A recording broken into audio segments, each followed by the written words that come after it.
Hello, this is Gary Rudisill. We are going back to the part 3 of separating spot colors in Adobe Photoshop.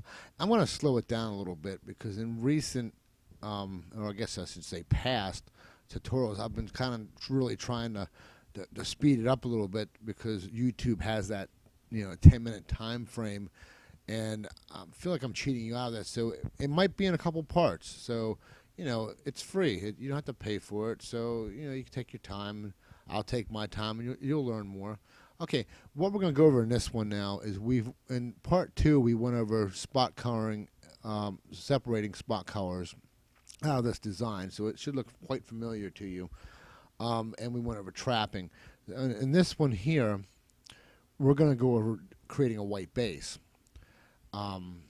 And the benefits of doing that, with Photoshop, and it's a good marketing tool for your customers. And I'll get into that in just a second. Okay, this image looks familiar because this is exactly the same image, except for again in CorelDRAW I created a white outline around everything so that I could put it on different colored shirts.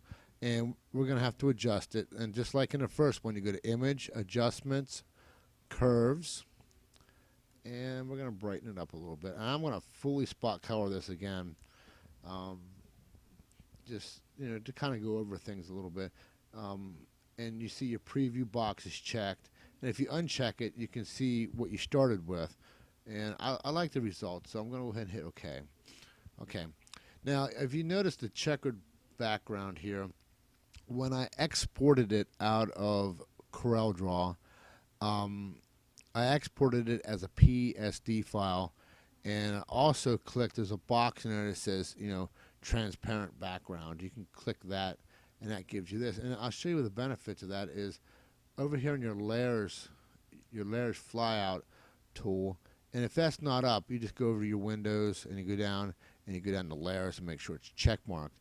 And what we need to do now is we're going to create a white base, and we're going to go in here and we're going to get a new layer, and it's going to say layer 1. You can call it anything you want. Okay, and it's selected. Now we have to give that layer a color, and since it doesn't matter if you're putting it on a pink shirt, a gray shirt, or a black shirt, you have to make the background black in order to do this. So we're going to go to Edit, Fill, Black, and that'll fill that in. Now, if you click on the layer, and you can drag it down underneath the actual artwork, and there it is. Okay, exactly the way we want it to look. Okay.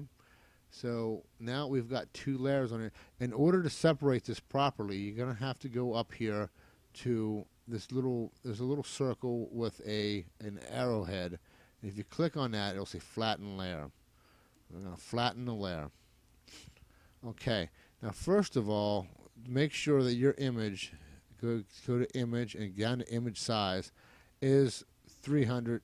The resolution is 300. Okay. In this case, it was 299.999, but for the sake of argument, we're going to make that an even 300, and there it is. Okay, so now we've got that, and we go back to Image and make sure the mode is RGB color.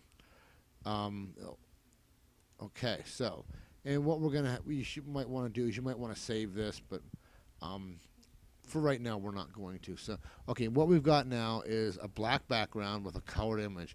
We have to create the white base. Okay?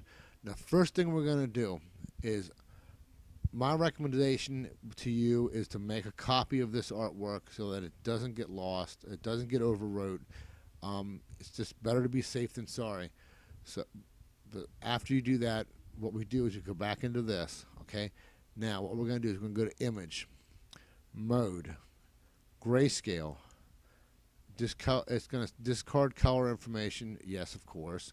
And what that does is it creates a grayscale, okay? Now, in this case, you can see that there's shades of gray in here. And we'll get into halftones a little bit later. what we're going to do is we're going to create a white underbase that is that thick plastic bulletproof, underbase. And how we're going to do is we're going to go to adjustments and curves, and we're going to bump this bad boy up. Oops, I'm sorry. If you go the other direction, go bump it up until it is all solid white. Just like that. See? Very simple done. Hit OK. Okay. We obviously have a white base. If we printed white on a black shirt, that's exactly the way it looks. But as you know, you can't burn a positive from this. Go to Image, go to Adjustments, click on Invert. Okay? Alright, so now go to Save, and you save as. Don't save because it's going to overwrite it, so save as. And we're going to call this Amish White. That way I know in the format you want it to be a PSD, a Photoshop file. And I'm going to put that on my desktop so I know right where it is. So I'm going to hit OK. And leaving that up, you go back to your file menu, pull open your old image, and in this case it's going to be what we started with here. And that's why I told you, save your artwork first, because now I have to go back in and readjust this, which is no big deal. We can readjust that just like this, little S curve there. Okay, and now in this one, you want a white background. So, if you flatten the image, it makes it white. So I'm just gonna, but you know what? We're gonna go ahead and add a new layer, just like we did the first one, and we're gonna paint this one white. Okay, so what you're gonna end up with is you're gonna have your full color on a white background. Okay, pull it down underneath and flatten the image. Okay, all right, so now we've got basically what we started with in part 2. Okay, now this is where it gets kind of interesting. With both of these open, the white you created with the grayscale and your new color one, okay, you click over here on the white, which is the grayscale, and under channels it says gray. Okay, and if you click on this one in your channels, oops, I'm sorry, channels is RGB. Okay, click the wrong thing there, layers off. Okay, back over here to the white. Okay, real simple.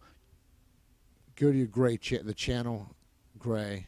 You click on it, hold down, and drag it over to your color file, and there's your white base. Now you can close this one out and expand this up, and click on your channels. So channels are over here, and it comes in as an alpha channel. So double click, and you want it to be a spot color.